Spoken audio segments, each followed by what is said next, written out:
Sosok Sandra Dewi berpotensi tersangka usai Harvey Mois sang suami terjerat korupsi. Mengenal sosok artis Sandra Dewi heboh disorot usai suami ditetapkan tersangka kasus timah. Harvey Mois terjerat kasus korupsi tata niaga komoditas timah izin usaha pertambangan (IUP) pada PT Timah di Bangka Belitung tahun 2015 hingga 2022. Harvey Mois menjadi tersangka dan ditahan selama 20 hari ke depan setelah menjalani pemeriksaan di Gedung Kejaksaan Agung, Rabu, 28 Maret 2024. Akibat perbuatannya, negara mengalami kerugian sebesar Rp271 triliun.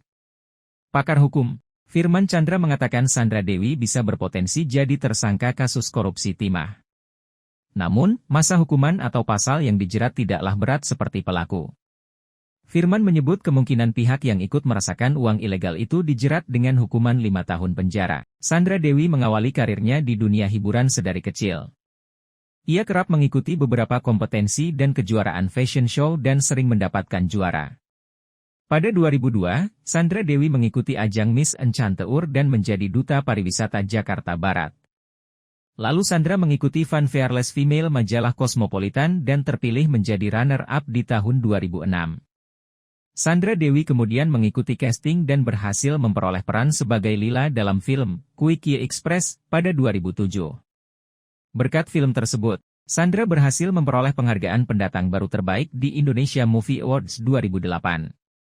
Selain bermain film, ia juga pernah membintangi beberapa judul sinetron di antaranya Cinta Indah, dan Bawang Merah Bawang Putih. Memulai karir sebagai bintang iklan dan sinetron, kini Sandra Dewi juga menekuni bisnis hingga kuliner sampai fashion. Kehidupan asmara Sandra Dewi tak banyak diketahui publik. Salah satu yang pernah terungkap adalah saat Sandra Dewi dikabarkan menjalin hubungan dengan Reino Barak yang kandas di tengah jalan. Ia juga sempat dekat dengan Denny Sumargo hingga Donny X Adaben. Sandra Dewi sempat menjadi sorotan ketika akhirnya melabuhkan hatinya pada sosok pengusaha Harvey Mois.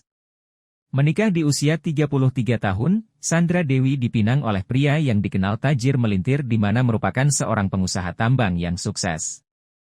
Pernikahan Sandra Dewi dan Harvey Mois sudah berjalan hampir 8 tahun. Mereka dikaruniai 2 anak laki-laki. Jangan lupa subscribe ya!